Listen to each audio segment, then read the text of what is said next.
Good evening. The Rio Rancho Board of Education meeting for the Rio Rancho Public Schools for Monday, August 24th, 2020 is now in session. All please arise for the Pledge of Allegiance and mute your microphones. I will lead us in the pledge.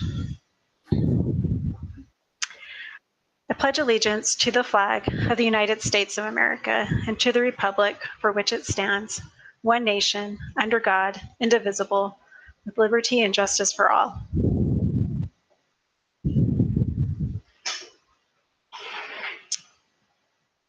Okay, thank you, everyone. Jane, can you take roll call? I will. Madam President Galbraith, Present. Vice President Morgan, Present. Board Secretary Scott, Present. Board Member Cullen, Present. Board Member Coleman. Present. Thank you. Thank you, Jane. We have a quorum. I'd like to welcome everyone to our meeting tonight, all those who are joining us through YouTube and all those who have joined us to present agenda items today. Tonight we'll get started with some introductory comments by Dr. Visu Cleveland, our superintendent. Dr. Cleveland. Good evening, everyone, and hope that you have had a good day. We have had a very busy day here, and it's been pretty hectic. Okay. All right, let me just share some things related to the agenda this evening. And I've gone from my bright and colorful to black and white because it's kind of a stark report. So I have several things that I would like to cover this evening. Okay. I had told you at the last board meeting that I would be bringing some preliminary information about enrollment. And I have that information. I want to definitely thank Kim Vesley. She's the one that tracks a lot of this information for us and got it to me for this report. So the unit value for this school year's budget has dropped to $4,531.74, which is a decrease of $70.53 from the final 2019-20 unit value.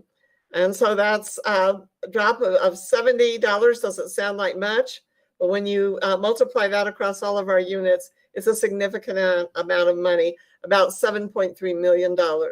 So that is the reduction from the unit value cut alone. The average unit for our students is generally 1.8 units. And then on top of that, we've lost the money there. We are down 551 students at this time. And so when you look at that, that is an additional $4.5 million due to the enrollment losses across the district. And as you know, we are funded on prior year. And so unless there is legislative action in January to modify that system, we will lose that amount of money for next year. So we're hopeful that the legislature will deal with that.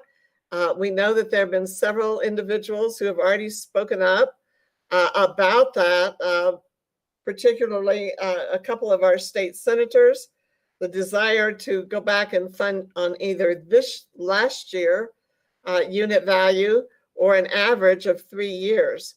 So we would prefer that it be obviously on last year's because that was a higher budget, but they are looking at how there might be some adjustment. It will take legislative action to make that happen. And so January would be the earliest that we would know whether that action would be taken or not. But we are very, very pleased to hear some of our key legislators speaking up about the need to try to do something to mitigate this loss this year. Most districts have historically been very strong supporters of prior year funding, and that is because the majority of districts in New Mexico decline every year. We have been on the other side of that issue, as have a couple of other districts. But obviously this year would not be the very best year to fund on, given the number of people who have not returned, and we're still in the process of working to try to identify them. identify where they are. Do they go to homeschool? If they do, they should have filed with the state, and the state is making that information available to us. But the responsibility of locating everyone has really fallen to the individual school districts to do. So we hope we can find everyone. And if there's anyone not back in school yet, we hope they will come back. And so that's kind of a frustrating situation right now. You have a chart, and I will be sending you this chart at the end of the board meeting. And you will see the declines and the levels where they are.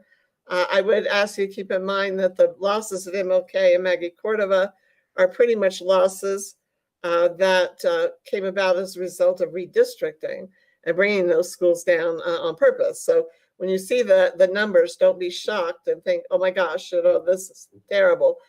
Some of these certainly are related to the redistricting. And as I said, Kim is the one that has pulled all this information together for us. All right, next slide, please.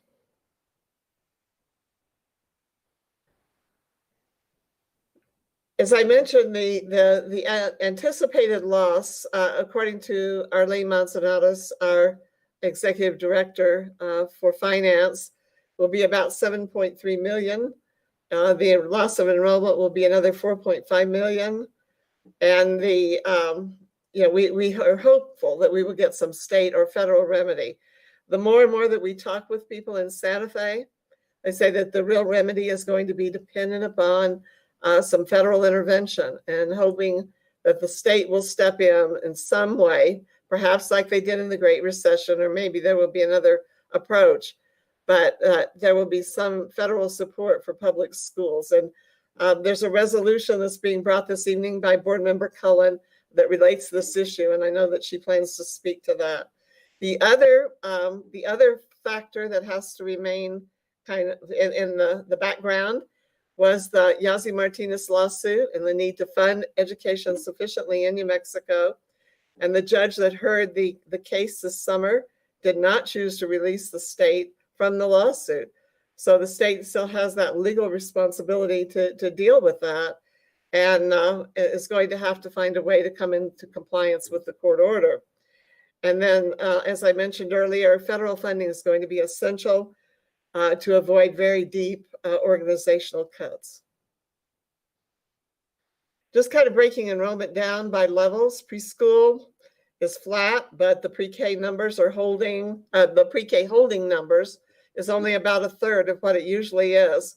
So there are fewer children that are in the pipeline for evaluation and placement.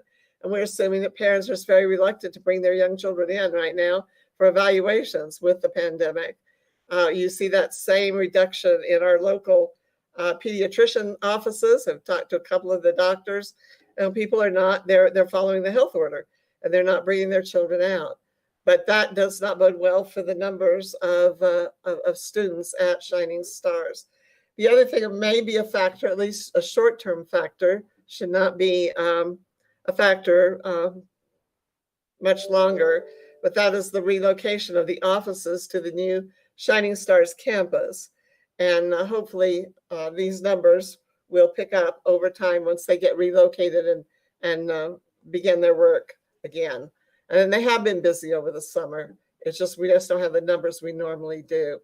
If you look at K-12, we have an overall cut with 6.5%, with the greatest losses right now at Cielo Azul and Rancho Elementary, and that's 6.5 elementary loss. Middle school is down at about 5%. The high schools, though, are holding steady, and Cleveland is actually up in enrollment. And this is the first time in the history of the district that has had a little bit larger enrollment than Rio Rancho High. And it's probably due to the increased construction north of Northern Boulevard. Several major construction sites, they are selling houses there. And they, according to the city, they're larger houses and tend to bring older students. So that's probably a factor in terms of Cleveland's enrollment. It is possible, historically, we have seen some growth after Labor Day, but not in the last several years, people finally became adjusted to the fact that we began school early August, and they made their plans accordingly. In the early years of the district, we used to get a lot of kids after Labor Day, and I really don't know whether that will occur this year or not. But we're waiting to see if people will bring their children after we begin with a hybrid model. I did want to share with you, I mentioned it before, but I want to just share a little information about Engage New Mexico. This is a program that helps school districts reach out to families whose children are not in school for whatever reasons. And so the purpose of this program is to assist families and to help their children who are not receiving educational services. And it is not a punitive program. It is not a program to try to punish families. It's the exact opposite of that. It's a program to help them find childcare if that's what they need, or help them with transportation if that's what they need, or it's an attempt to be solving the problems that might keep those children from coming to school. So it's an important program. They have a lot of resources. It is a program that does not cost the district any money at this time. The state is paying for Engage New Mexico. And we are authorized from the state to share information about families with them because they are a state government contractor. And we had some successes last year with them reaching out to families and trying to help solve some of the problems that they have. And so if there's anyone that is struggling and trying to get their children in school, they can certainly contact us, or if you would prefer and you want the privacy, you can contact Engage New Mexico as well. This is hard to read, and so I just wanted you to have a chance to look at it, and I will be sending you all a copy of it. As you can see, the very large decrease at Cielo Azul, that's 12%. You can see, though, the ones that Maggie Cordova and Martin Luther King are very high, but again, that's because of the transfer of students to Joe Harris. So you can see Lincoln is down. You can see, you can see an increase in Cleveland. Anyway, all the numbers are there. I do want to really stress, and Kim really stressed, that these are preliminary numbers. There's still some cleanup that has to be done with this. And these are not the final numbers at all, but it gives you what I think is an important impression, and that is we are down. And so, that is going to have a very big impact on our budget next year, unless we do secure legislation to hold districts harmless. We are not alone in this. We have, in discussion with other superintendents this morning, across the state, we see student enrollment down. And so that's, it isn't unique to Rio Rancho, but it is worrisome. And what you hope more than anything else is that these students are in fact somewhere and that they are receiving educational services. But we know for a fact some are not, and we've been working on those as we become aware of them. But I just really want to stress our goal is to help families and to get the children back. We want the children back. We want them in our schools, and it is not a punitive effort at all. It's a supportive effort. Okay. This is just a little bit of a roadmap in terms of what Engage New Mexico does. It's a partnership with schools and families. It's functioning under the public ed department. And there's a framework, and there has to be a plan developed in each district that chooses to partner with them. And we have to implement that plan, and the plan is evaluated. So when we get that done, we certainly will share that with the board. But we, as of right now, don't have the new specifics for this school year, but we know those are coming. And our point of contact in the district has been Renee Saucedo, and we found they did some really good work last year. And we hope this next year we'll continue to have a good relationship with them. All right. I want to stress again, the compulsory attendance laws have not been waived for this year. And so we need to get all of our children in school. Children are required by statute to be in a regular public school, a charter school, a private school, or a recognized homeschool program. that meets all of the state guidelines and requirements. So just holding children at home does not comply with the state regulation at all. So if you want to do a homeschool, you've got to apply for that, and you have to follow the regulations. Students still have to be tested. There's all kinds of requirements under the New Mexico homeschool program. And there is a number, and there's information on the PED website. If anyone is interested in looking at that, you can find all of the information there. And again, we really encourage parents to either contact our district or engage New Mexico. There are resources that are available to you to help your children continue their education. Another important event this evening will be some proposed policy changes regarding attendance, and as well as the interventions that we are putting in place for students who are absent, particularly those who are chronically absent. So we do need our children to be in school, and you will be asked to look at some policy changes. Attendance policies and the changes in attendance procedures was part of our reentry plan, and we should be getting some additional feedback based on that plan. So, but anyway, we will have a policy that reflects the changes and expectation from the public ed department. There's also another policy change that will be coming up this evening, and that is related to COVID-19 pandemic.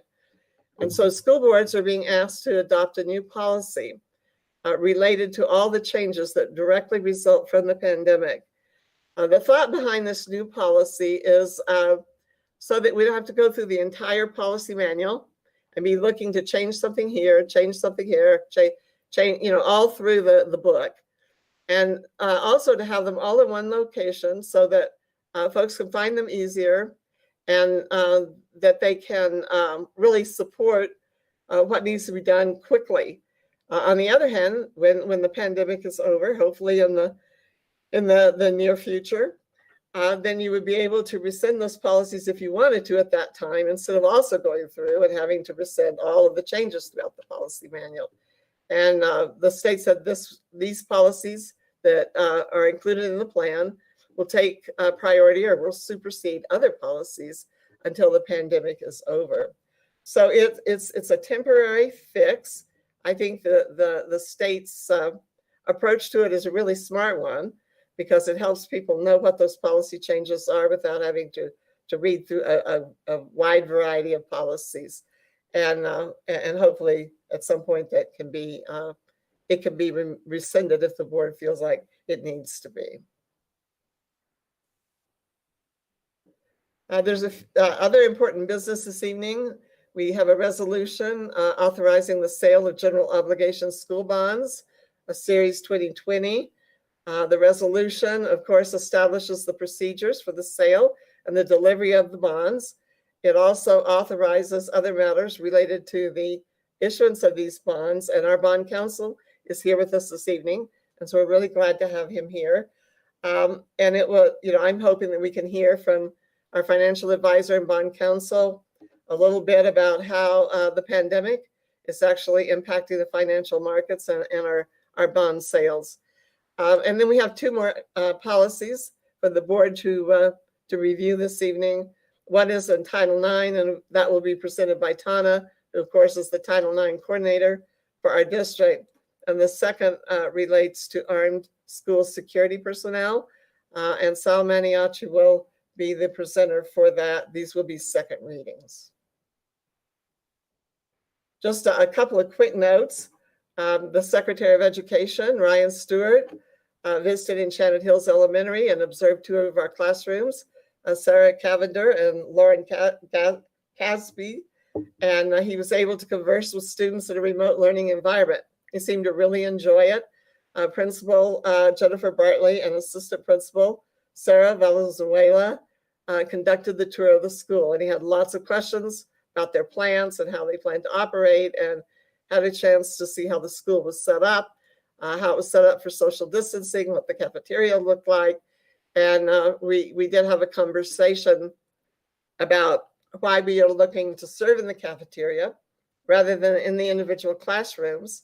And that was a good conversation. And I think when it was all said and done, it's okay with the plan.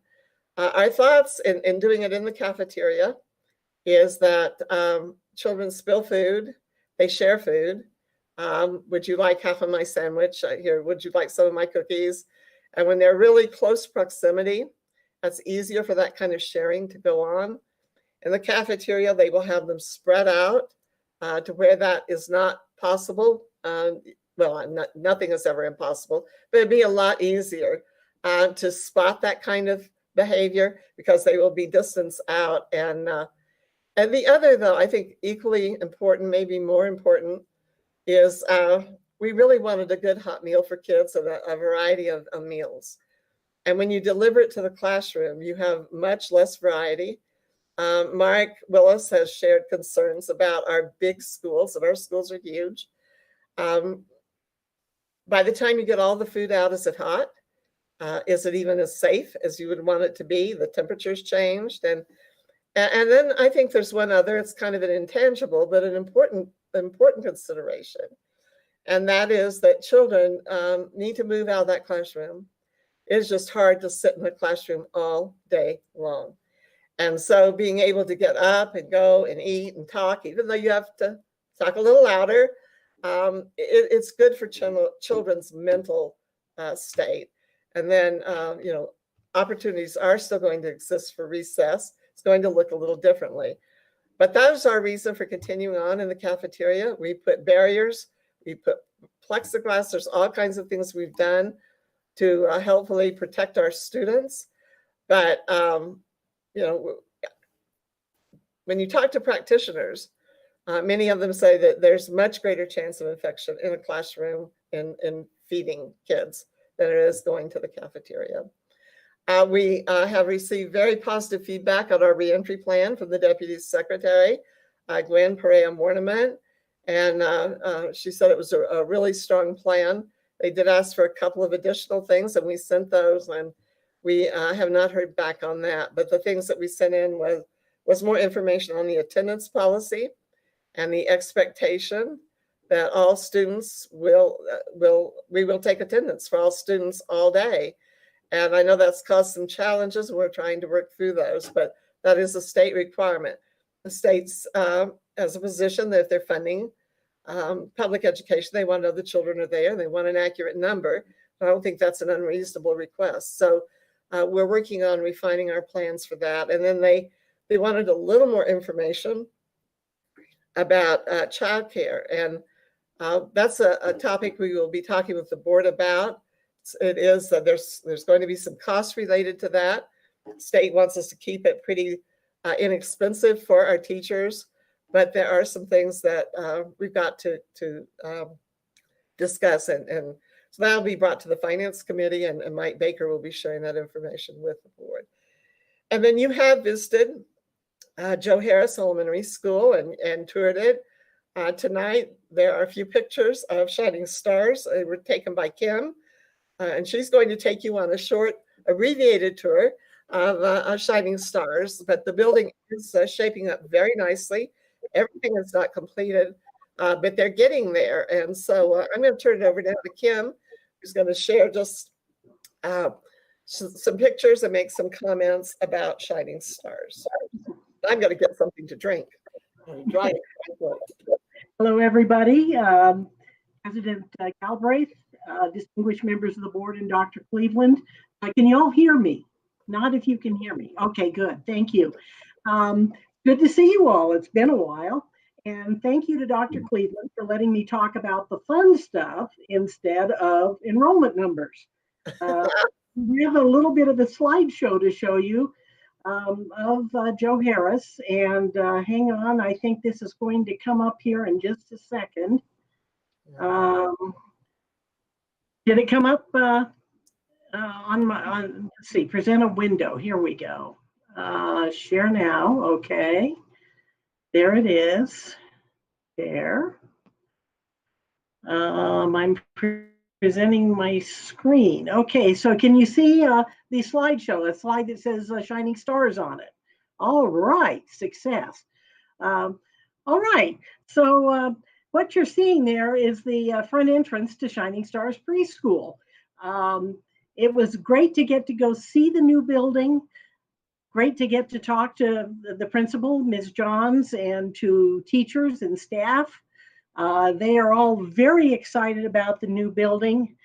Teachers said that they are delighted about all of the detail in the building and wanted to thank the facility staff, the contractors, the architects, and Ms. Johns for their attention to detail. And the one thing that everybody said is they are really excited and looking forward to being able to have kids in the building because they think that the students make a school building come alive, and they will really love to see that. So we're just going to do a very quick tour here. This is the front entrance of the building, the Lionel Street side entrance of the building. As you can see, the school has a flag. It has a name. It's a school. And you can also see the placards out front. They already have their COVID safe practices placards in place for when we can allow students to come into the building. These entrances you see here are on the sides of the buildings. They are the entrances to the 4 wings or pods. They are all color coordinated. Each wing has a different theme: desert, forest, mountain, and river. And this is where parents will drop off and pick up their students. The teachers will bring the students out to this fenced area, has benches, has shade, and then that's where parents and students reunite and at the beginning and end of the school day. So that's a nice new feature, and that will disperse the parent pickup somewhat around the campus. This is the lobby of Shining Stars, and it's really kind of 2 lobbies. You see a front desk there with the receptionist, and then there's a little side alcove with children's size furniture and a little waiting area just for kids. And as you can see, the students just love that little gaming table over there, that little play table, and those seats where they can sit while their parents are transacting business at the front desk.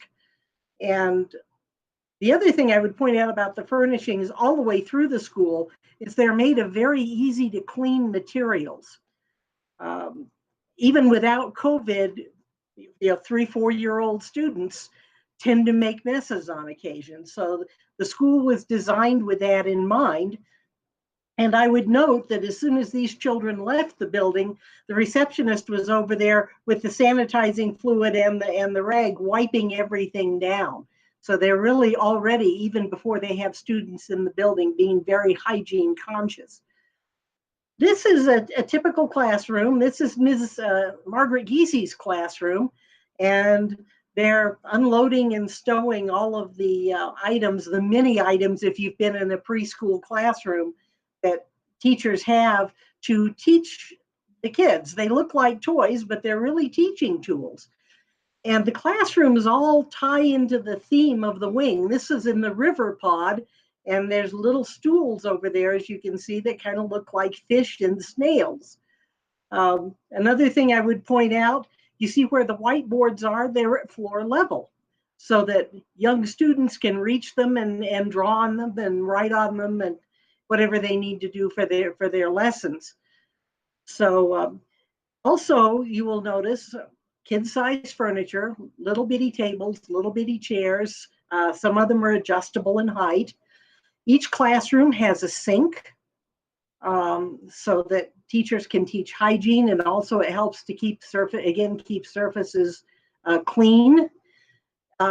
Every 2 classrooms, you can kind of see through the door. There's another classroom through there. In between is a shared bathroom, and the bathroom fixtures are student-sized. If you count the tiles, those are like 4 6-inch tiles, and it goes up like 3 or 4, and you can see the handrail there and the little bitty potty for the kids. And again, you see the themed cushions, this one from the forest pod. They have play kitchens where students can learn about nutrition and also kind of about sharing and working together. And they also have reading nooks, little places where kids can gather around and read, and little places where students who become, kids can become overstimulated, especially at that age. And sometimes they just need a place to go chill out and retreat. And classrooms have those at Shining Stars. So that's a very nice feature. Dr. Cleveland talked a little about Child Find. And so I thought I'd show you Child Find. This is the office, and it's getting quite close to set up. And there are also a lot of other specialized spaces. This one, which is still not unpacked yet, is the gross motor facility, which is used by physical and occupational therapists. And there also is a fine motor skills lab. There's the nurses' quarters. There's a couple of places that were not set up enough. I could really show them. One of which is the STEAM lab, the science, technology, engineering, art, and math lab, which is going to be a very cool space. But they're still moving things out of there into other spaces so that they can set it up. So I wasn't really able to show that. These are typical hallways. This one, very light filled, is between a couple of the classroom pods. This is the one that goes through the center of the building. Lots of, they've made a lot of effort and Kim Johns has put a lot of effort into making them very inviting, fun places. And one thing, in each of the classroom wings, there is a wall like this one. This is at floor level, and that right up there there's a bulletin board up on top of it. And those are very tactile. Little preschool kids learn a lot by touching things. And so there are a lot of things that have different types of tactile surfaces on them that make attractive for kids learning. And now we're going to go to the part that makes you all want to be 4-year-olds again. These are the playgrounds, but again, they're not just playgrounds, they are learning areas. And you have little kiosks all over the place with little activities that kids can do. You have some sort of traditional playground equipment, like this is a teeter-totter that accommodates 4 students that you see there. This is kind of a little village area that they have with little houses, a fire station, a little grocery store that has foods in there. So again, students can learn about nutrition. And then also in that same area is the trike track,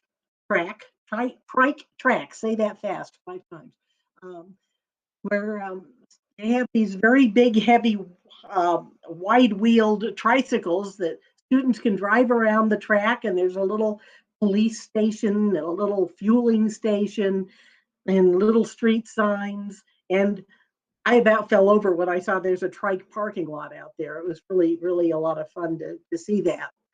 On the other side of the campus, this is the other playground. The colorful surfaces you see here are rubberized fall surfaces that students, if they fall on them, they're cushioned, so they're less likely to get a little bumped up and bruised. And of course, we all know 3- and 4-year-old kids do fall down occasionally.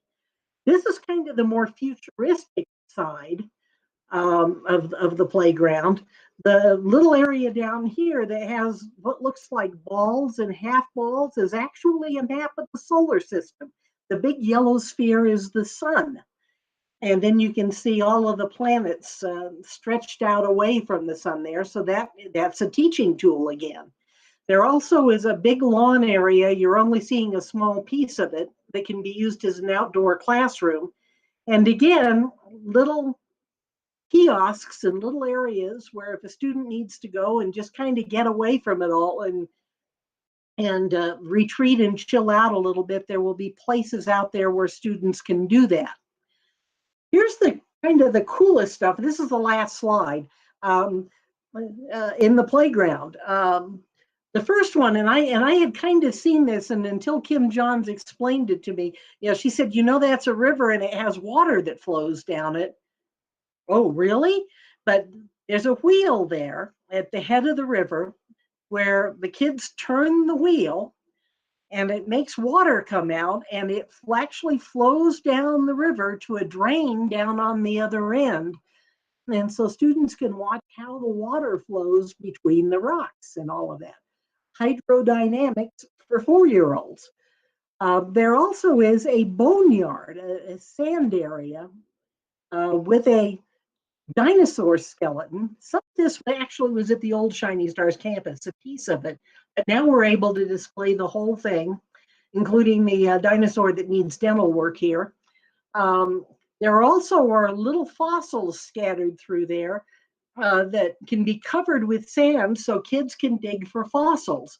And then for students that want to be construction workers or contractors, they have this really cool little sand digging shovel here in that same area. So there's a lot of great things for kids that are in this area.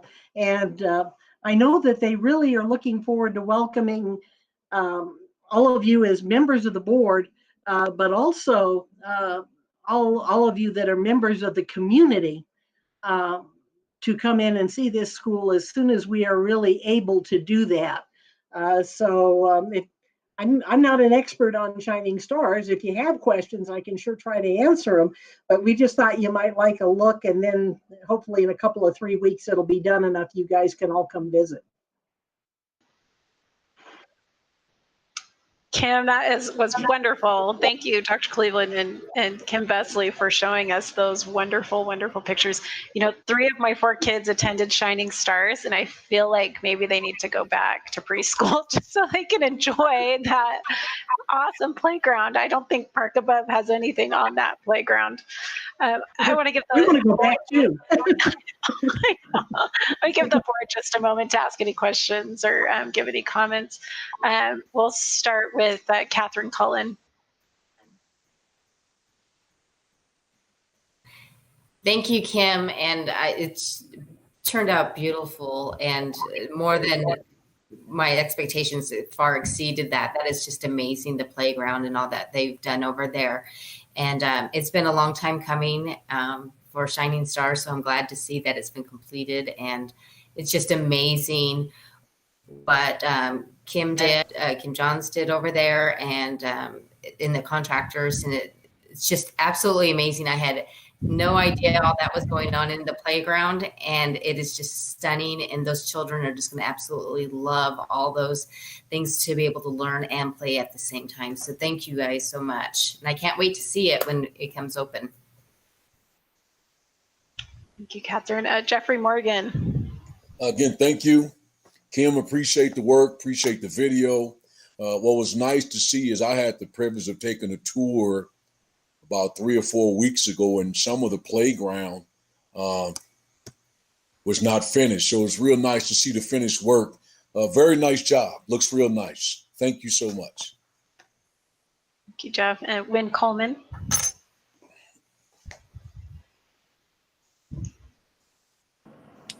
There we go. No, it looks extremely impressive. I'm very excited, and as Board Member Cullen had said, it's been a long time in the making, very well deserved. I just, the one question I had, Kim, can you tell me the water that's flowing down, how deep is that water? About a half inch. It's not really hardly anything at all. Okay. As you probably can, there's not a lot of water that comes out of that faucet, and it comes out slowly. Okay, I was just curious, so thank you. Okay, and Secretary Scott. Not sure if she's going to. Yes, I loved the presentation. It was thoroughly enjoyable, and I'm very excited for the kids who will be able to attend Shining Stars. Thank you to everyone for your hard work. Thank you, Secretary Scott. Thank you, Kim, for sharing that with us. Dr. Cleveland, do you have more that you would like to present?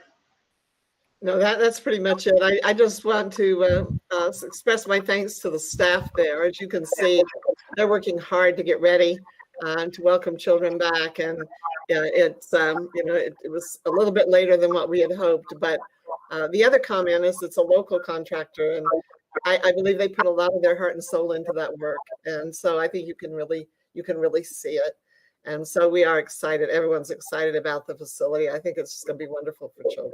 And thank you, Kim, for pulling this together. Asked her to do it kind of late, and so she got it all done. But I do think it's impressive. So we'll go out there when it's safer and when it's all put together, and you can kind of see it when it's completed.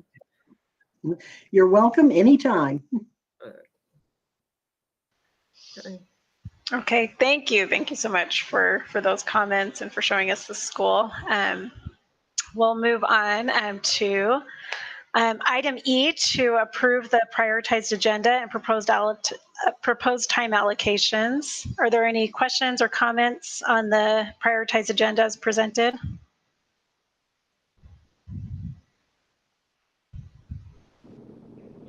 I move to approve the prioritized agenda. This is Noreen Scott. Board Member Jeff Morgan, I second. Okay, we have a motion by Noreen Scott and a second by Jeffrey Morgan. Jane, can you take a roll call vote for us? I will. Vice President Morgan, Yes. Secretary Scott, Yes.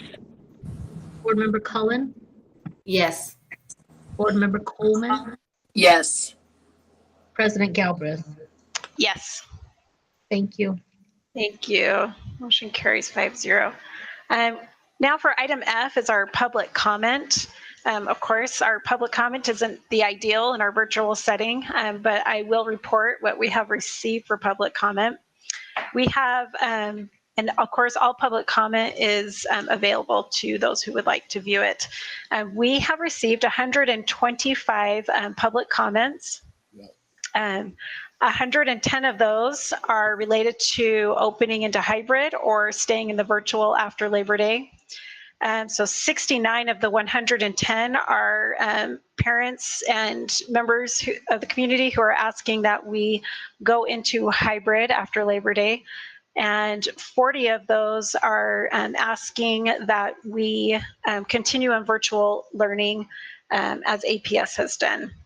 There were then 15 letters that were related to issues with the COVID pandemic, such as tech issues that we are facing as we are in virtual learning. We had some on the calendar and just schedules as we are in the hybrid, as we're in this hybrid current schedule right now. So yes, that is my report on our public comment. The board has read those. I sat and read through them for many hours today, and we appreciate receiving those letters from the public. It's important to the board and to our district to receive those letters and to be able to read through them. For those who would like to give public comment for our next meeting, you are welcome to go on to the Rio Rancho Public School page. And if you click on the district and then click on school board, you will see a form that you can turn in for public comment, and we would love for you to do so. So thank you once again for giving public comment. And moving on to reports, we have one report. It's on our finance plan and market update, and we have Eric Harrigan here from RBC Capital Markets to present this to us. Good evening, Madam President and board members. Hopefully you can hear me. Great. So I'm going to talk about the upcoming bond sale, which will be up for approval for the board later this evening. We'll also talk a little bit about the market and what's been going on specifically with the pandemic that we're currently undergoing. But if we go to the first page here. So this upcoming sale will be the first of 4 issuances that voters authorized back in November of last year. The voters did authorize $60 million to be sold.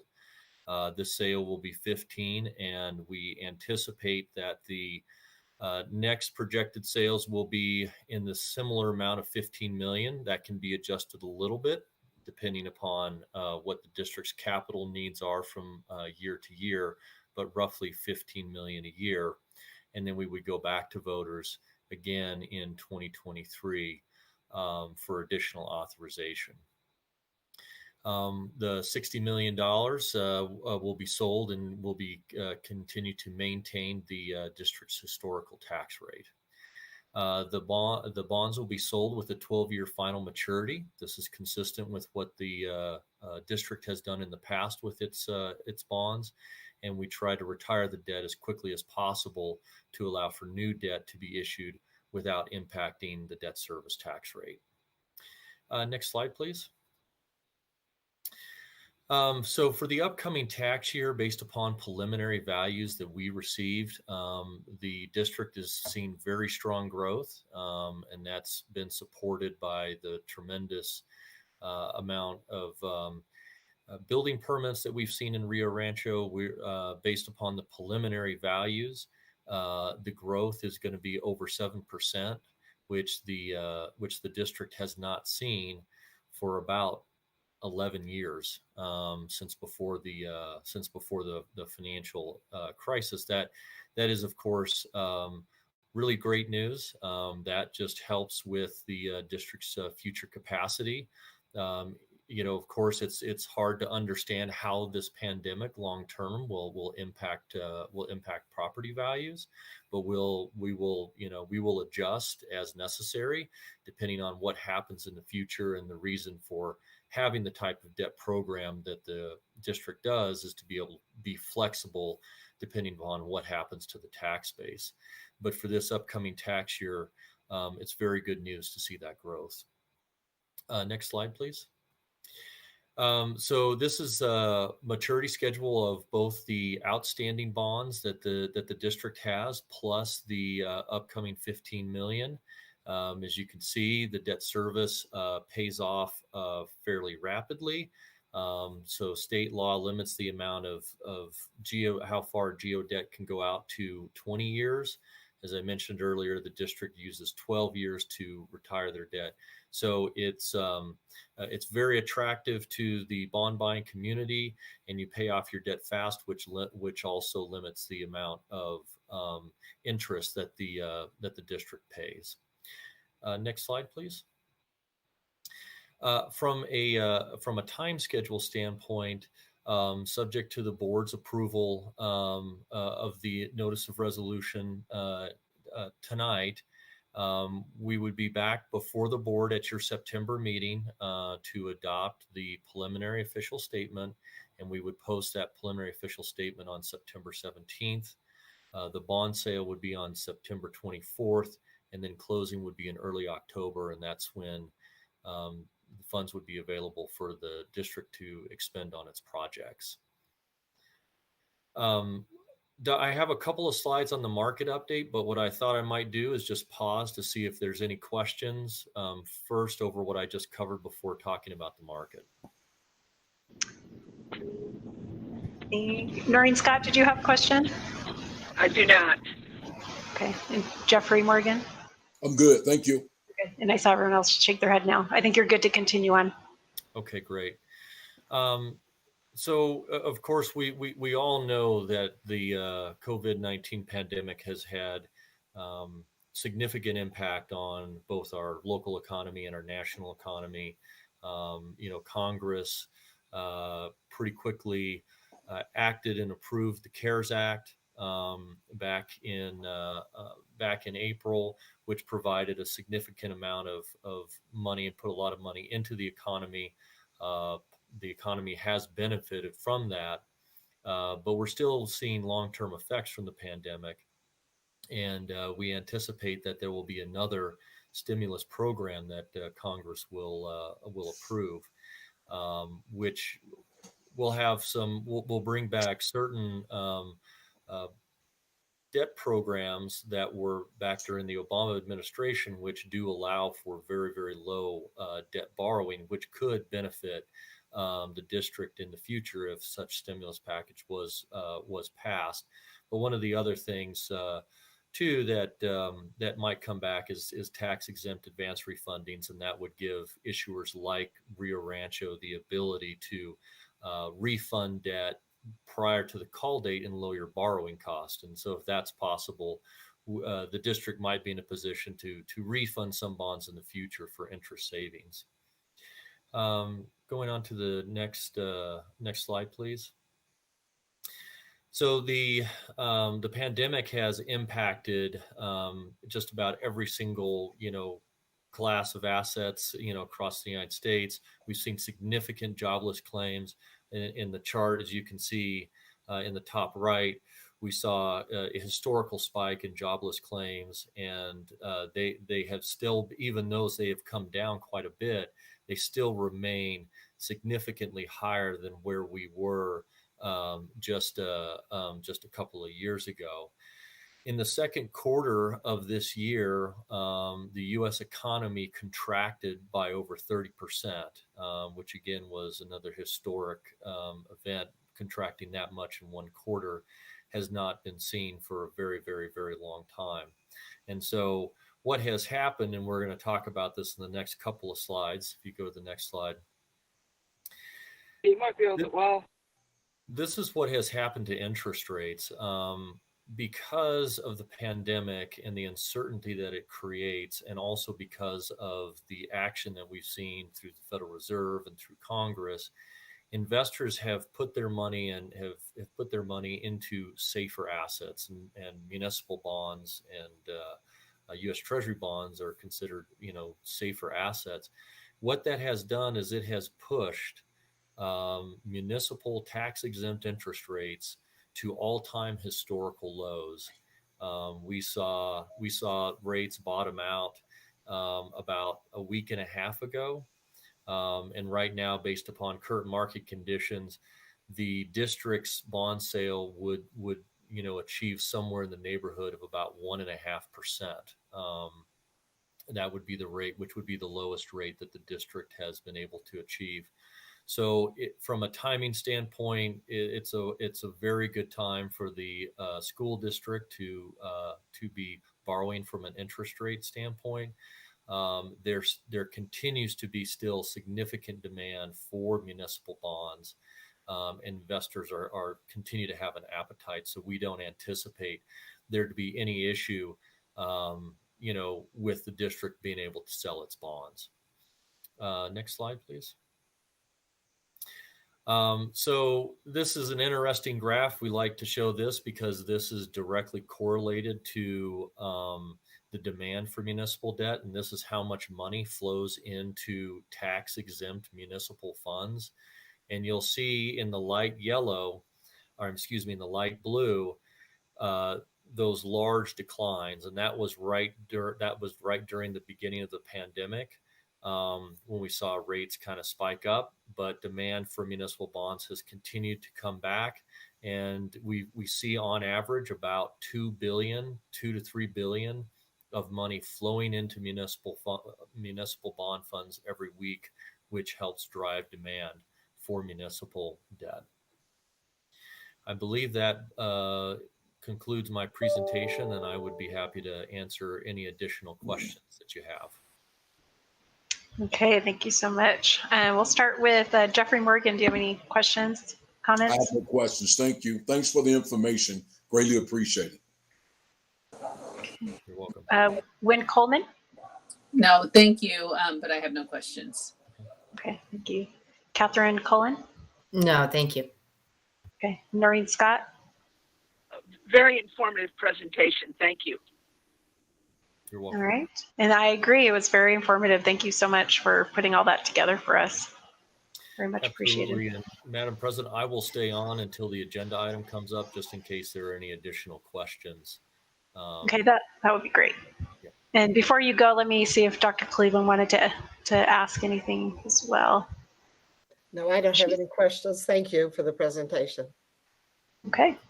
All right. Thank you so much. Thank you. Okay. We will now move on to approving the consent agenda. Item H. Is there any discussion on any of these items that would need to take place? No. This is Board Member Catherine Cullen. I make a motion to approve the consent agenda. This is Board Member Noreen Scott. I'll second. Okay, we have a motion by Catherine Cullen and a second by Noreen Scott. Jane, can you take a roll call vote for us? I will. Vice President Morgan, Yes. Secretary Scott, Yes. Board Member Cullen, Yes. Board Member Coleman, Yes. President Galbraith. Yes. Thank you. Thank you. Motion carries 5-0. Okay, for the business part of our meeting, item A, consider approval of the August 10th, 2020 unapproved board minutes. Any changes or anything that needs to take place on those minutes? Okay, I move to approve the August 10th, 2020 board minutes. This is Board Member Catherine Cullen. I'll second it. Okay, second by Board Member Cullen. Jane, can you take a roll call vote for us? I will. Vice President Morgan, Yes. Secretary Scott, Yes. Board Member Cullen, Yes. Board Member Coleman, Yes. President Galbraith. Yes. Thank you. Thank you. Motion carries 5-0. Okay, item B, we will consider the adoption of the resolution authorizing the sale of general obligation school bonds, Series 2020, establishing procedures for the sale and delivery of the bonds, and authorizing other matters related to the insurance of the bonds. We have bond attorney Mark Chaikin here to present this to us. Did I say your last name correctly? Did I get that down? Yes, Madam President, you did. And Okay. good evening to you and to the board and Dr. Cleveland. Also with me on the call, I can't see her picture, but I know she's there, is Amy Yeager, who's my colleague and who's working on this transaction with me. So before you, we have a resolution. We're seeking your approval for this resolution authorizing the sale of the school district's general obligation bonds, Series 2020, in an amount of $15 million. And briefly put, what this resolution does is it authorizes that sale, and it delegates to a pricing officer, who will be Dr. Cleveland, the ability to approve the final terms of the bonds. So that's a general overview. I know there are some board members who are new, so I'm going to take a little time to go through this. And please, stop me at any time if I'm not being perfectly clear, or if you have any questions, or if you prefer to save them to the end, that's fine as well. So just to repeat a little bit of what Mr. Harrigan told you, the first 2 pages of the ordinance just set out some background to what we're doing here. So it references the fact that there was an election in 2019 on November 5th, a regular election to approve the issuance of $60 million of the district's general obligation bonds. It states that no bonds have yet been issued pursuant to that authorization. And then it just has some preamble saying that it's in the best interest of the district to issue the bonds, and that pursuant to statutory authority, you are going to delegate to a pricing officer the final terms of those bonds.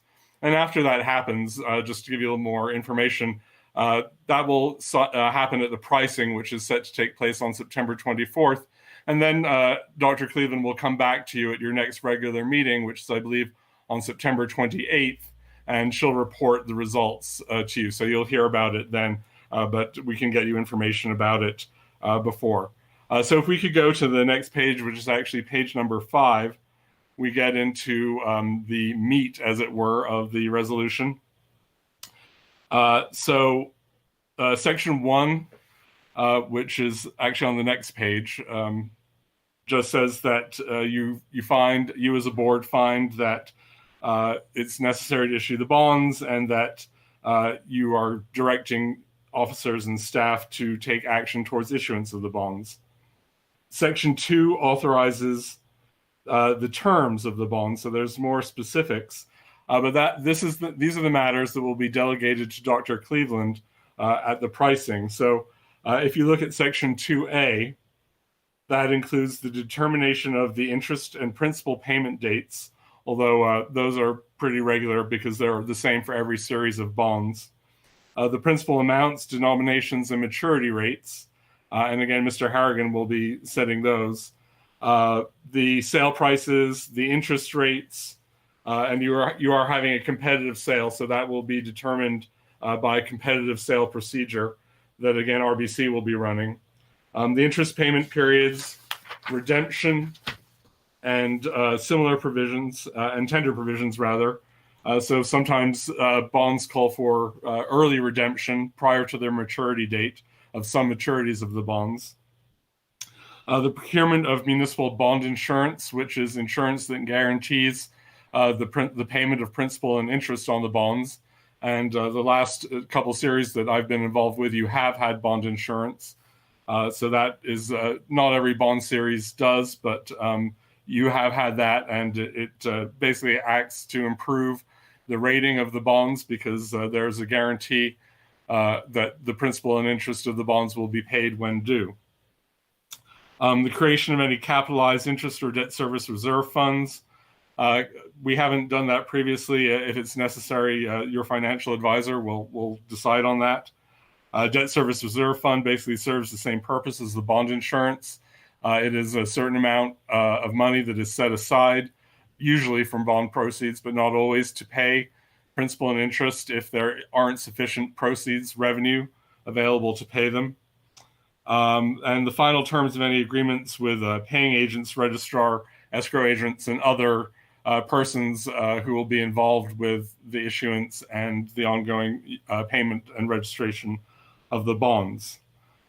So this also, the pricing officer is not free to do exactly what she wants. There are parameters that are set out following that paragraph that I just went through with you. So the maximum aggregate principal amount of the bonds will not exceed $15 million. The final maturity will be August 1st, 2032, which is 12 years, as Mr. Harrigan said before.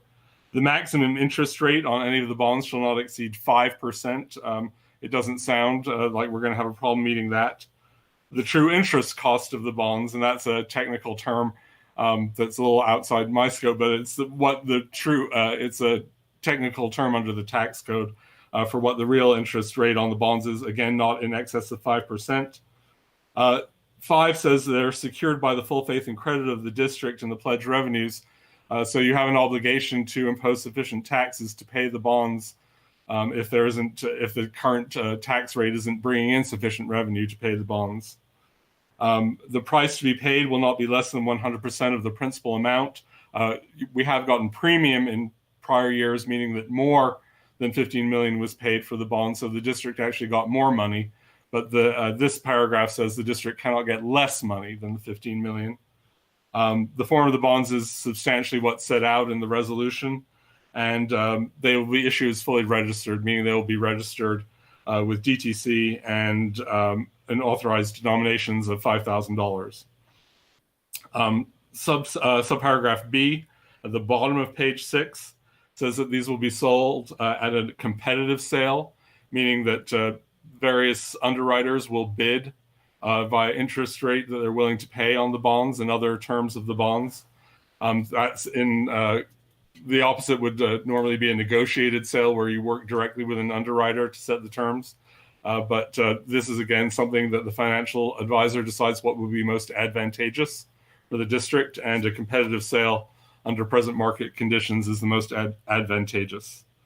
The rest of, if we turn to page 7, this is kind of boilerplate that goes in most bond resolutions. So just says that the interest will accrue and be paid on the interest payment dates, and says the principal of each bond will be payable at maturity.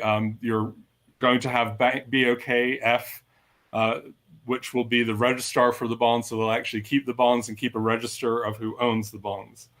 The book entry means that they will be issued in the form of a separate single bond, but no owner of the bonds will take physical custody of the bonds. They're going to be registered in the name of Seed and Company and kept on their books. And this is a very common practice, and it makes things much easier for both the district and for other officers and staff of the district.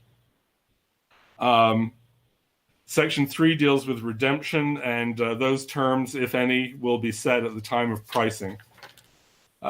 Section 4 talks about defeasance of the bonds. Defeasance is where there are sufficient funds for the district to pay principal and interest out to maturity. And so you can sort of take the bonds out of circulation by depositing a sufficient amount to pay the principal and interest of the bonds to maturity. And that has the effect of freeing up revenue generally to issue additional bonds if the district does have extra money. The form of the bond starts on page 10. This goes through to page approximately the bottom of page 14. That's just something that's a sample form, but the bonds, when issued, will be issued according to that form, and there'll be a separate bond for each maturity that will follow that form. The paying agent registrar is in section 7, and that appoints BOKF NA as your paying agent and registrar. So they will be responsible for registering the bonds and causing notice to be given where necessary under the ordinance of any events. For example, if there were an early redemption of the bonds, they would be responsible for that. And this BOKF has served in that capacity for the district for a while. Section 8 says that the bonds will be delivered to the purchaser upon receipt of the agreed purchase price, and you will only spend the money on approved projects. This is important just both because it's simply what the law requires, but also to maintain the tax-exempt status of the bonds. Section 9 deals with a levy of general obligation, ad valorem taxes to pay for the general obligation bonds, and says where the payments are going to come from. Section 10 and 11, again, I don't think we need to go through in detail. That's ministerial stuff, including section 12 and 13, actually, which just deals with the responsibilities to deal with the physical aspects of the bonds and to cancel them when they're presented for payment and so forth. But again, most of that will be dealt with by your paying agent registrar, BOKF. Section 14 is very important. These bonds are being issued as tax-exempt bonds under the U.S. tax code. And what that means is that holders of the bonds who receive interest under most circumstances don't have to include the money in their income. And sorry, I'm on page 18 now, if I'm racing ahead. But there are many conditions that you have to meet in order to issue the bonds on a tax-exempt basis and to maintain that tax-exempt status over the life of the bonds. And I can go through those in some detail with you if you like. I won't do it now unless someone has a question about it. But there are certain covenants that the district has to make that it is in order to maintain that tax-exempt status. And it's something that we focus very much on.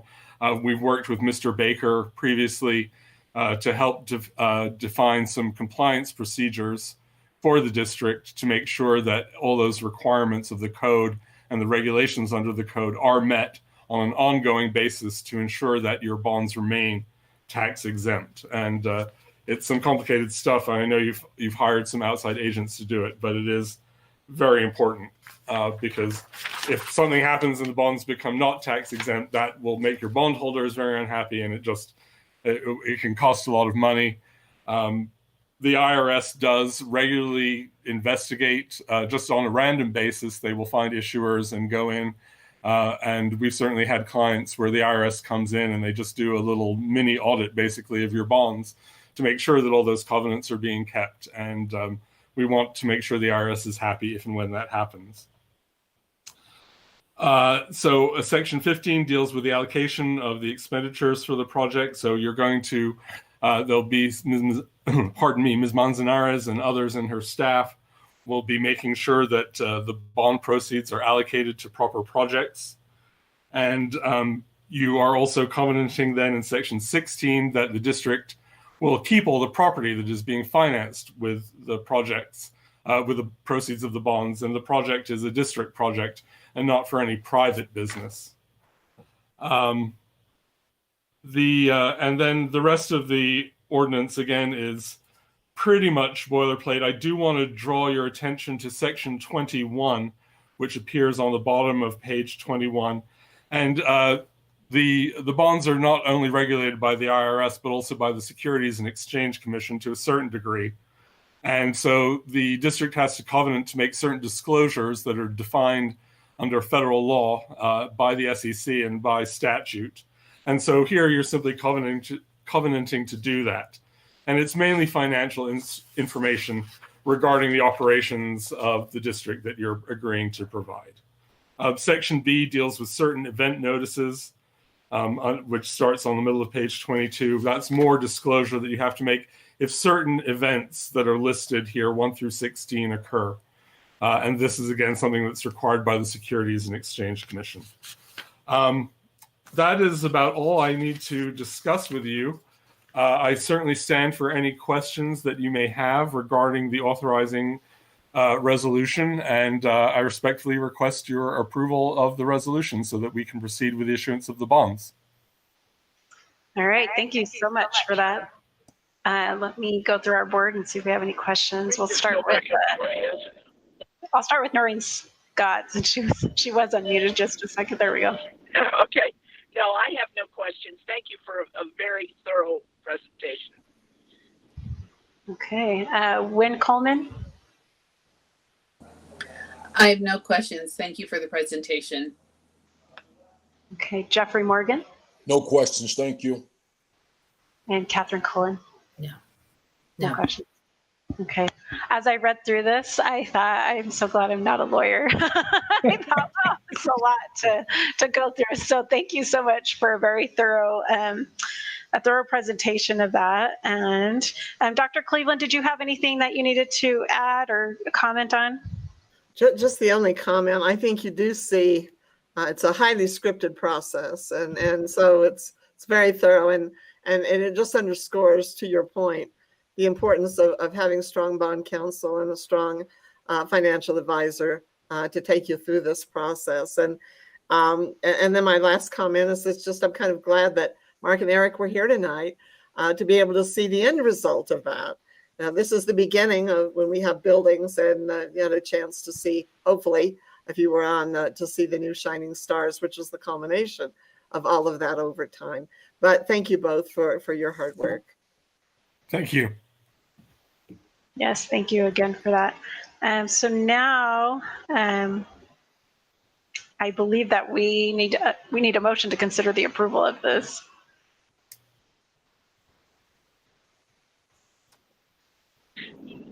I move, this is Board Member Noreen Scott, I move to approve.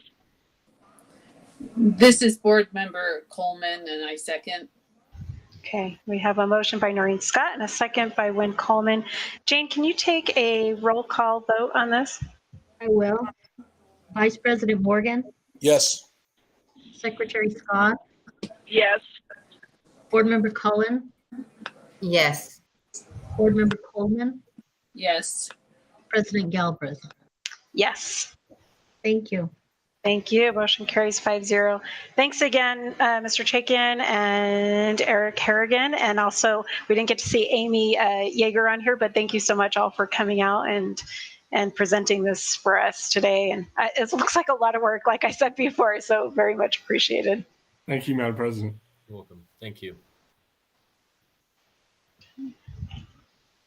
Okay. We'll move on to our next business item, C, and we'll start with Policy 1000, the compulsory school attendance. This is our second reading. We have Tana Burgos presenting, and also Carla Schultz from Walsh Gallegos is here as well to answer any questions that we have on this. Madam President, yes, this is Tana Burgos, the Executive Director of Student Services. Madam President, members of the board, Dr. Cleveland, we are bringing back, and I'm also looking at my other screen, so if it looks like I'm looking away, it's because I'm trying to do two things here at once. So we are bringing back Policy 1000, and this was originally called Compulsory School Attendance, and yes, this is a second reading, and we are naming it Attendance for Success. And these were changes that were mandated by the New Mexico Public Education Department, and so this is a second reading for any final questions, any areas that we might need to talk about, and Carla Schultz is here as well to talk about any of those areas. But again, this is a second reading for approval. Okay, thank you, Tana. We'll go through the board. Wynn Coleman, do you have any questions on this policy? No, I don't. Okay. Catherine Cullen? No, thank you. And thank you. Jeffrey Morgan? No questions. Thank you. Okay. And Noreen Scott? No questions. Thank you. So I have just a quick question, and I think the policy is great. Just because my kids are in school, I guess I'm dealing a lot with attendance. But I mean, still, we have some. It's still somewhat broad within here that schools are doing somewhat of their like an attendance policy within, like as far as when students need to check in with their teachers and things like that. Is that correct? Yes, and so we did have a committee that worked on that, and that is a process and procedure that falls under the policy. And so I know that Dr. Cleveland was also shared that and the committee, and that has gone out to all of our administrators and everyone with feedback. And then it's also even Renee Sasay, our school improvement officer, also gave out some more information to really make it clear. But I would have to say it's a new experience for all of us. And so to me, it really is a document that possibly could be changing over time. We're trying to make it as precise and specific as we can, but just knowing this is new for us all. And so it could be that we change certain aspects of it as we move along.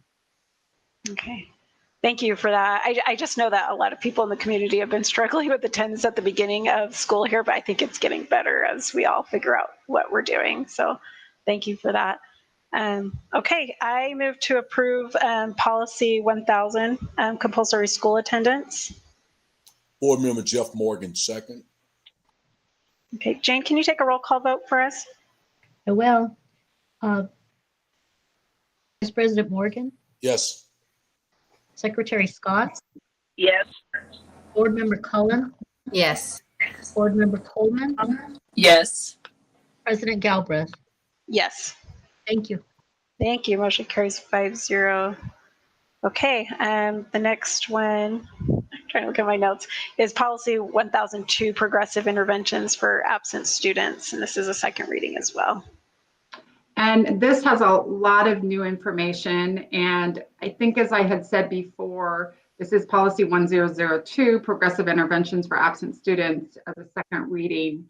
And we did have to make some significant changes. And again, Carla Schultz is here to talk about any of those changes and if you have questions.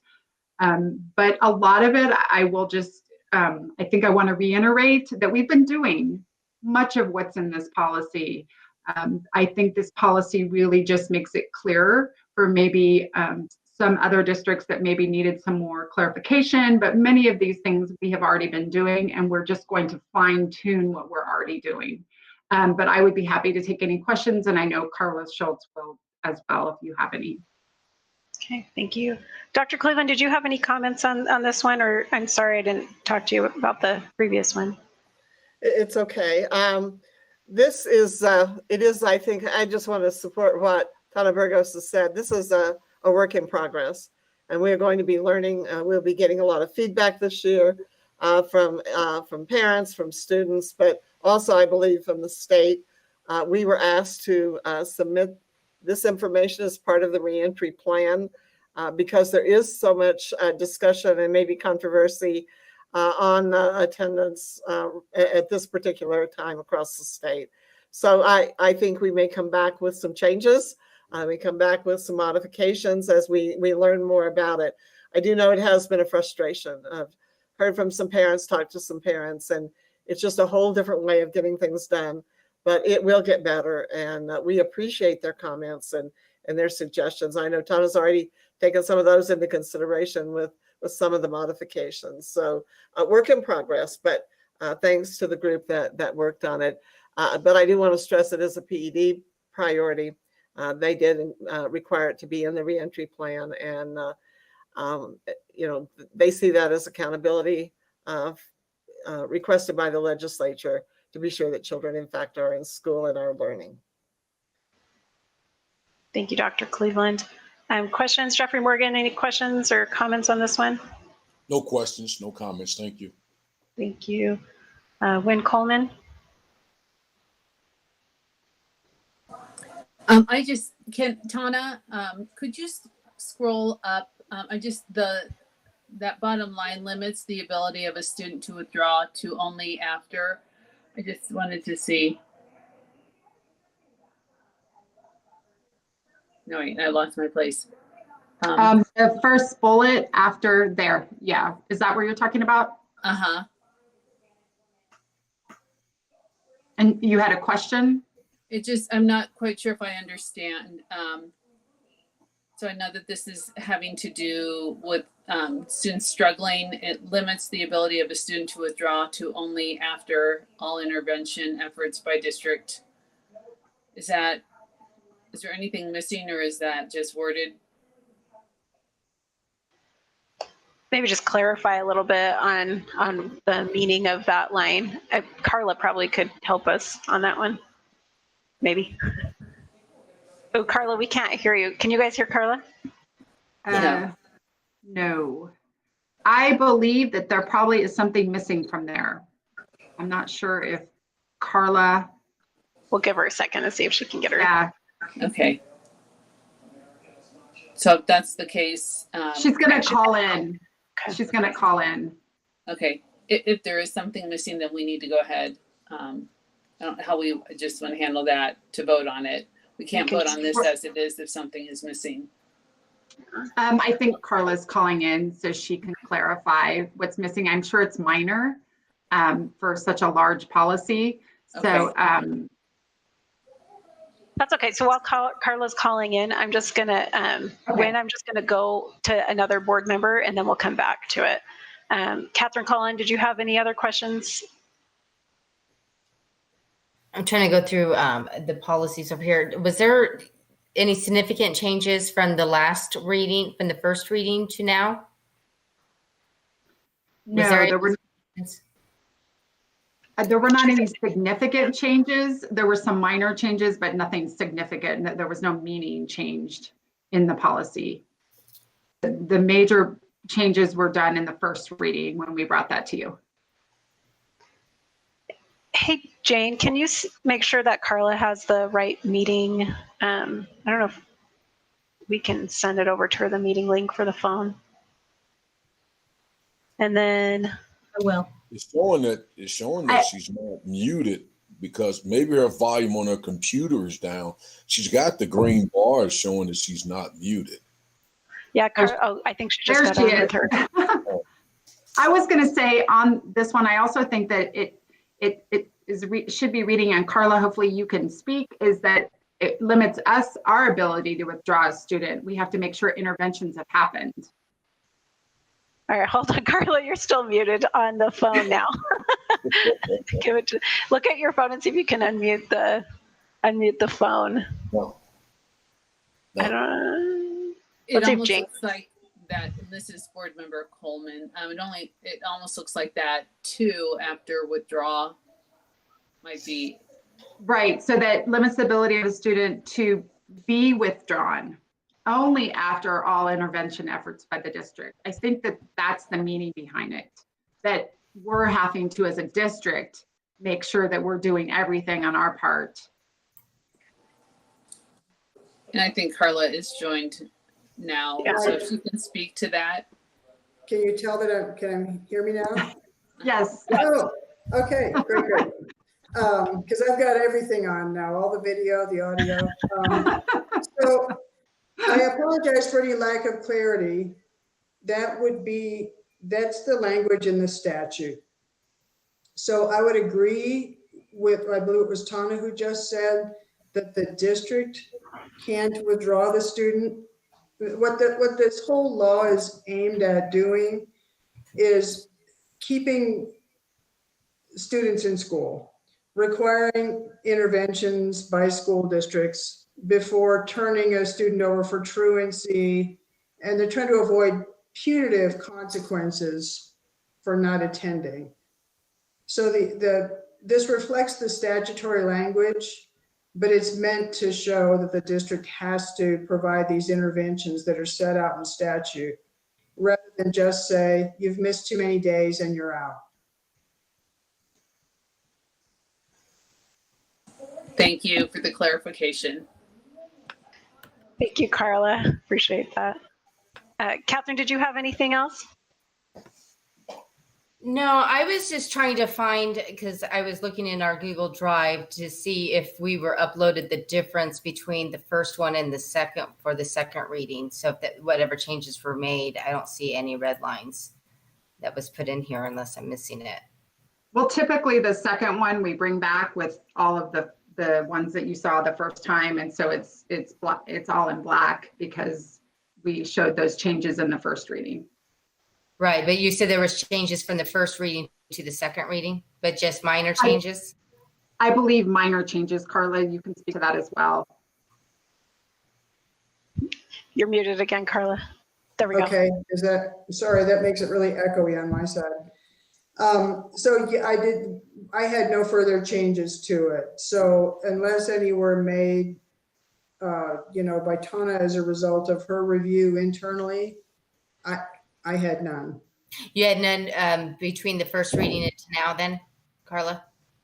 Not on my part, I had no changes.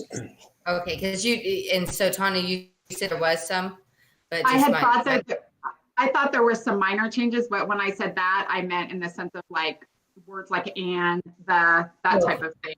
Okay, all right, thank you. Sorry, I should have clarified.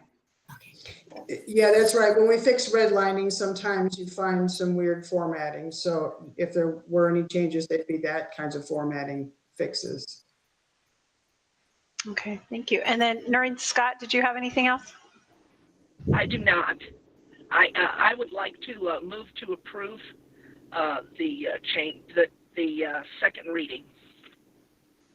Okay. Board Member Jeff Morgan was second. Okay, any other, just really fast, before we go to roll call vote, is there any other discussion? We've got a motion in a second. Everyone's good? Okay. Jane, can you take a roll call vote for us? I will. Vice President Morgan, Yes. Secretary Scott, Yes. Board Member Cullen, Yes. Board Member Coleman, Yes. President Galbraith. Yes. Thank you. Thank you. Motion carries 5-0. Okay, and our next one is consider approval of policy 1004, Title IX. This is a second reading as well. Yes, this is Title IX, Policy 1004, and it is a second reading. And this one had some significant changes, but there have been, other than what we brought as the first reading, this is the second reading. And some of this is also internal when we talk about processes and procedures and what that will look like as a district. So, and some of those aren't in the actual policy, but we do have processes and procedures, and we will be updating those and making sure that we're meeting all the requirements of the new Title IX changes. And Carla obviously is here as well to answer any questions that you have, but this is a second reading. And I'll just add that I don't know all the internal changes that Tana might have made.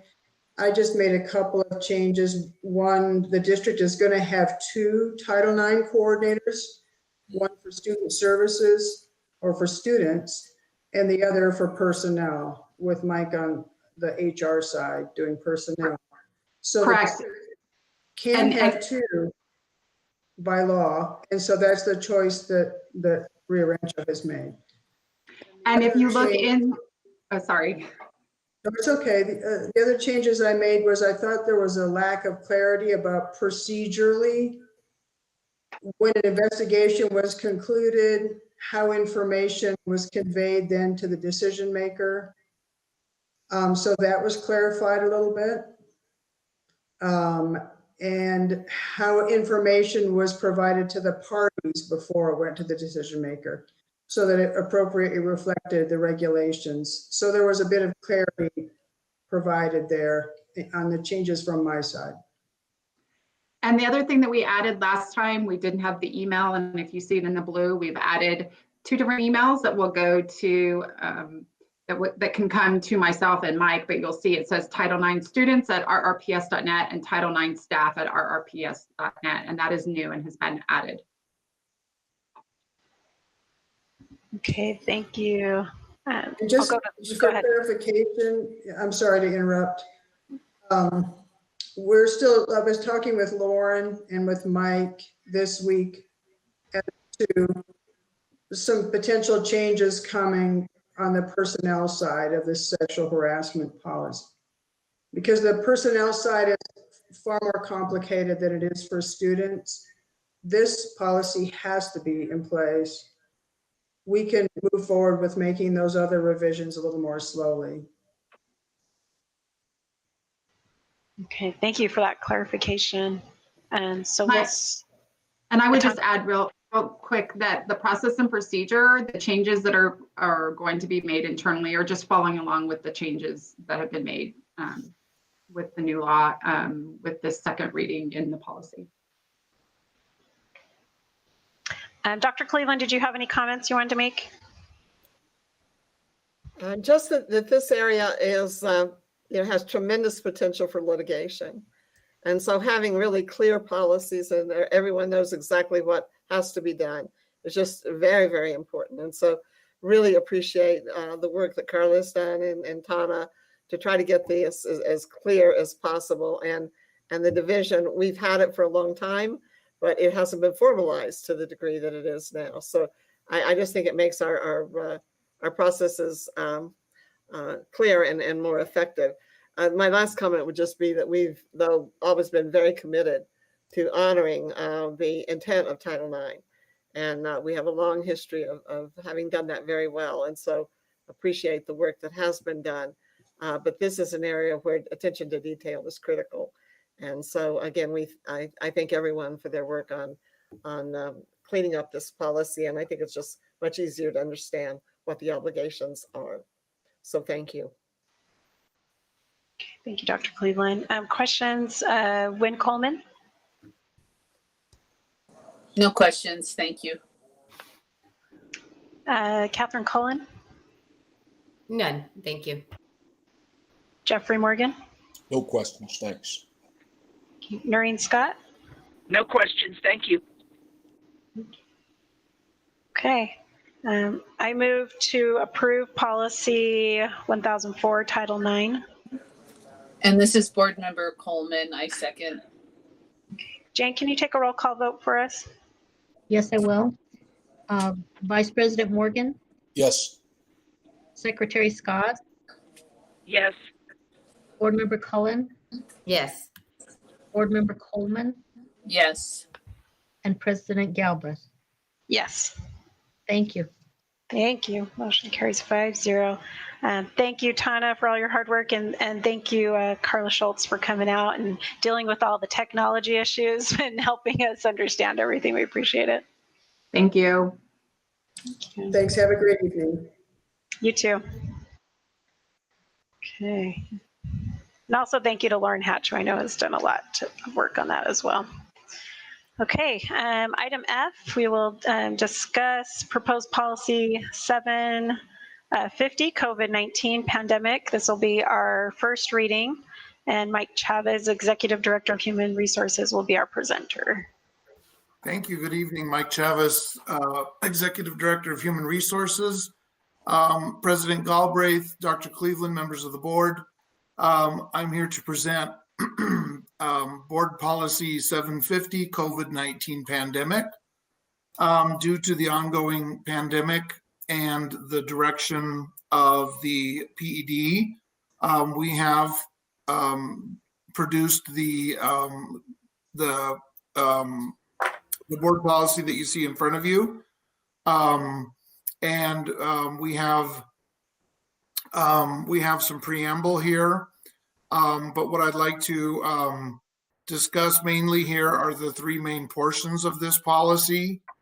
The policy is broken into three parts that I think are important for us to discuss.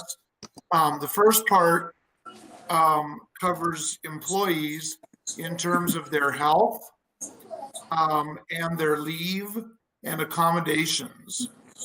Mr. Chavez? Yes, ma'am. I apologize. This is Board Member Coleman. I don't know if anybody else, I'm not seeing anything on the screen. I am seeing it. Is it not being shown to others? Yeah, it's on the screen. Okay, for some reason it's not showing on mine. I apologize for interrupting. No, that's fine. I'm sorry that you're not seeing it. When do you want us to pause for a second so you can get it up? Are you okay? Let me see if I can find it on Yeah, we'll something wait. else. We can wait a No, go minute. ahead. No, go ahead. Yeah, it's uploaded in board book. Yeah. Okay. Section A covers leave and accommodations, which really deals with employees' health, and essentially is broken into three parts, which deals with the Americans with Disabilities Act, and also deals with kind of an issue that has been batted back and forth between employees and the PED and the district, which is how to deal with high-risk household members. And so therefore, we have developed a process. The superintendent has designed a process to support staff members who may have a household member who is high risk. And we have come up with the superintendent has come up with a process to support those folks. There's also information in here about what would happen with a staff member who might be exposed or who might contract COVID-19. So all of that information has been memorialized into this policy. Another area of concern for the PED has been childcare, and that information has also been incorporated into this policy. And we've done, we have put together a great deal of information as to how we will provide childcare for our staff members throughout the duration of this pandemic at a very low cost to those staff members, and how the superintendent will continue to provide that childcare. The last portion of this policy is in regards to attendance, which has been discussed a couple of times this evening, and it concerns both the policy and the procedure that the superintendent has put in place to oversee the attendance of children in these, to say the least, peculiar circumstances that we're in. And I stand for any questions you might have. Okay, thank you, Mr. Chavez. Dr. Cleveland, did you want to add anything? Again, this is being requested by the Public Ed Department. We have looked at other policies across the country. This is happening everywhere. And so appreciate all the work. I'd like to give Lauren Hatchett an opportunity if he wants to say anything about this, because he also worked on this policy and did some of the research. And Lauren, is there anything that you would like to add to this? I don't have anything to add about the substance of it. We did pick policy 750, which is actually within the series that relates to employment matters. This does cover more than just employment matters, but we thought that was the most convenient place to put it. The idea is that this is a policy that could be passed by the board, but at some future point might be withdrawn because it's really related to COVID only circumstances. Okay, thank you for that, Lauren and Dr. Cleveland. Okay, we will, and I really am hoping that COVID just goes away. I would like to be able to do that with COVID, just get rid of it at some point. That would be great. Let's have Wynn Coleman. Do you have any questions or? No questions.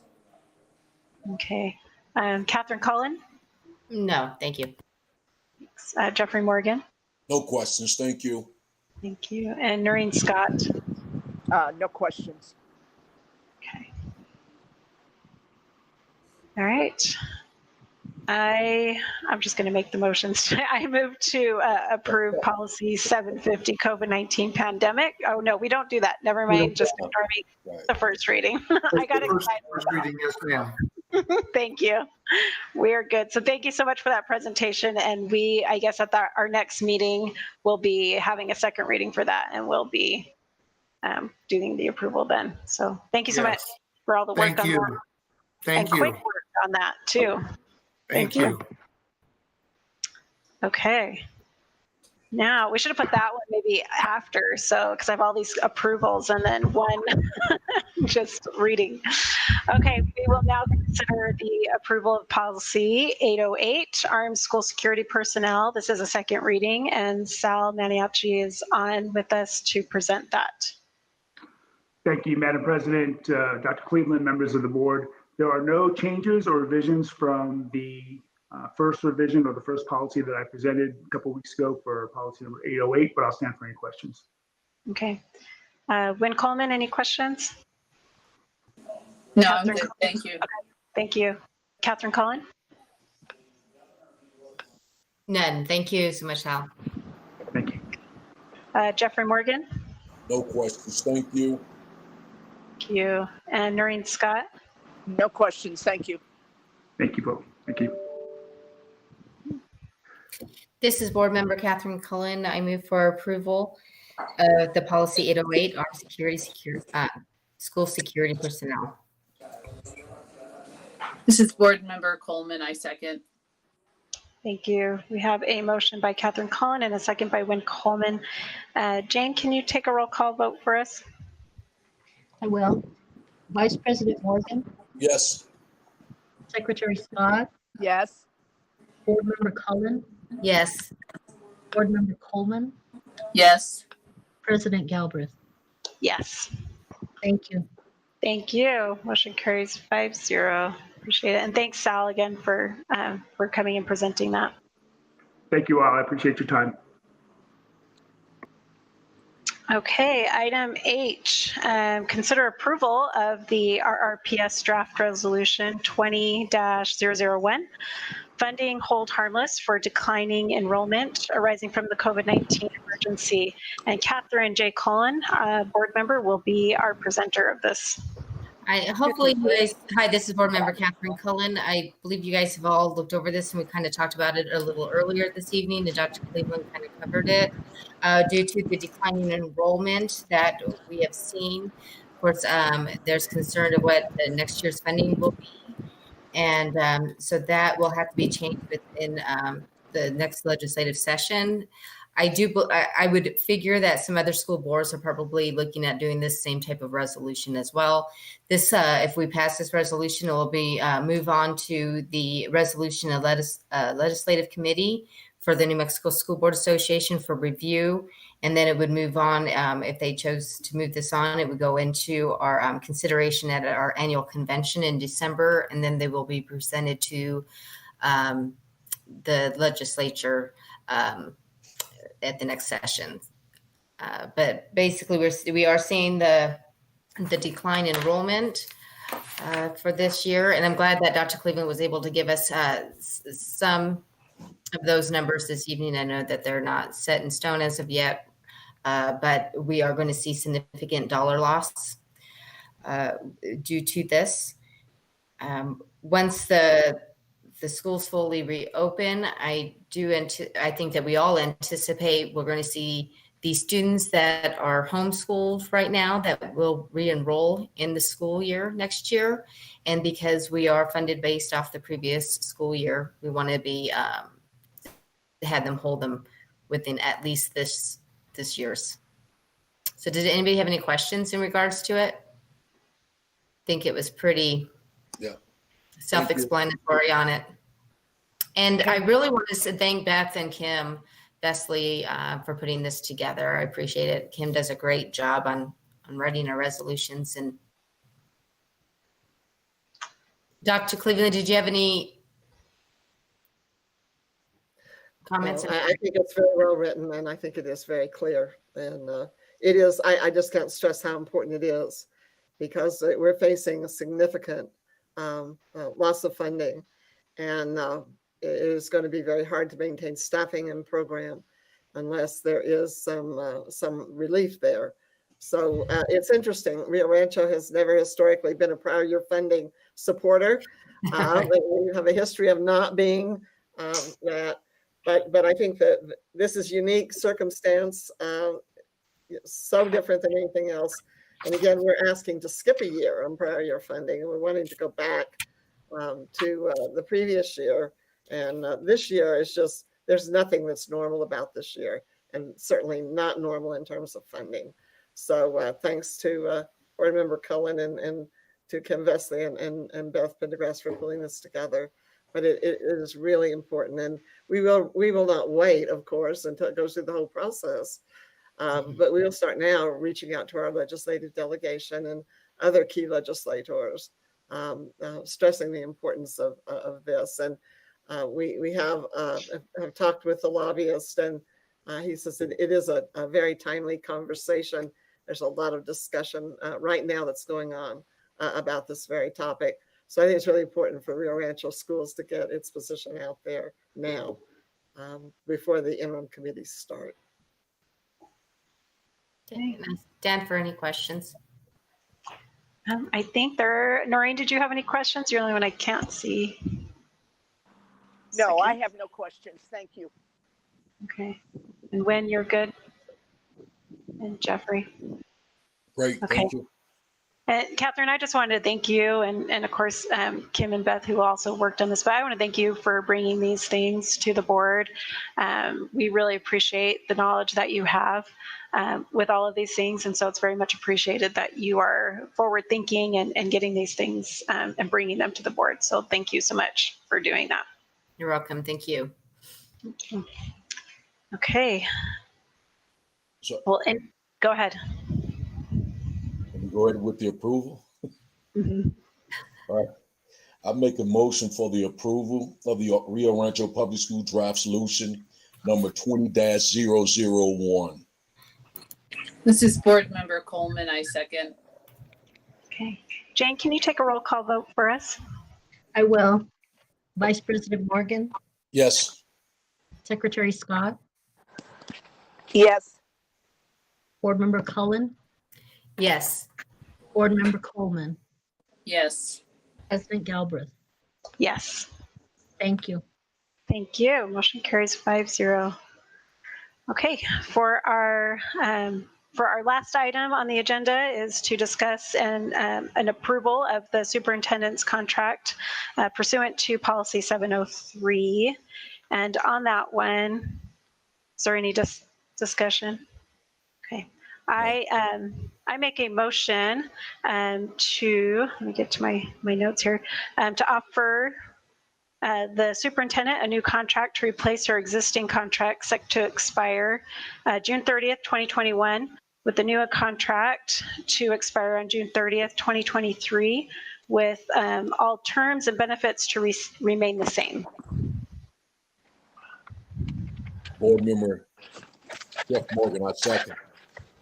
Okay. Jane, can you take a roll call vote for us? Yes, I will. Vice President Morgan, Yes. Secretary Scott, Yes. Board Member Cullen, Yeah. Board Member Coleman, Yes. President Galbraith. Yes. Thank you. Thank you. Motion carries 5-0. Go ahead. I think that's, I don't know if anybody else has any comments, but this is Catherine Cullen.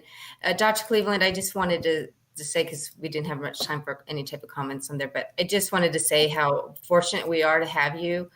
And I can't imagine having anybody else as a superintendent going through this pandemic and all the hard work that you've done. I know the countless hours that you have worked going through this, and I can't tell you how much we appreciate you and myself and as the board. I would think that I speak on behalf of that with them, that we all feel very fortunate to have you, and we're really appreciative that all the work that you're doing right now. And so thank you. Thank you, Board Member Cullen. Would anyone else like to give any comment? Yes, this is Board Member Scott. I would very much like to thank Dr. Cleveland for her service over the many years that since the school district began. And I totally concur with Board Member Cullen's comments. Thank you.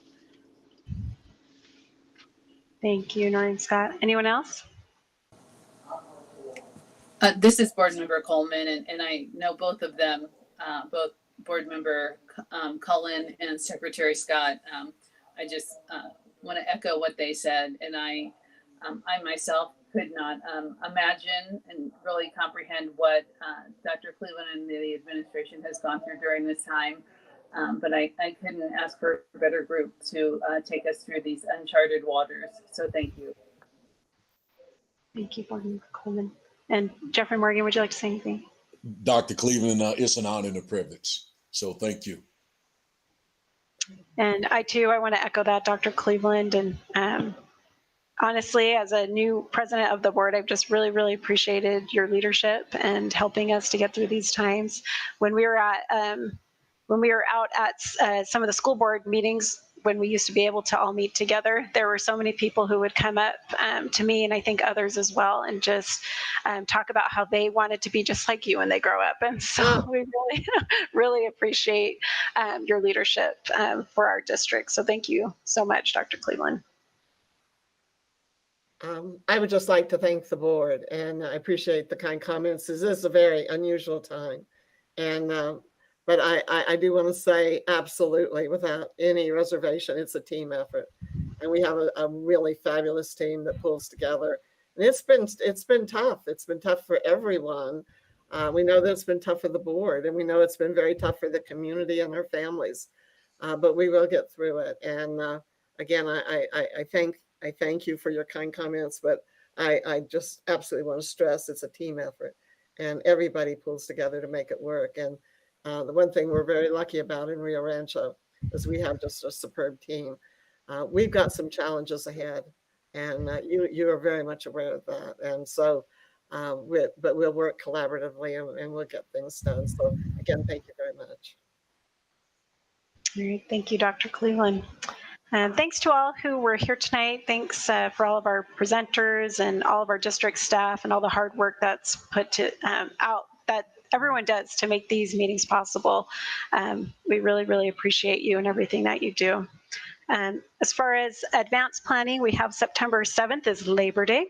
And then we have September 14th is our next regular board meeting, which will be remote. And September 28th, we have another regular scheduled board meeting, which will also be remote. And with that, this meeting is adjourned. Thank you all for attending. Madam Chairman? Yes. This is Board Member Scott. I would like to apologize for not being able to be on video. I am in a location without a strong signal, and so I apologize, but I just wanted to make it clear that I would be on camera if I could. Thank you. Thank you, Secretary Scott. We appreciate you being on tonight very much.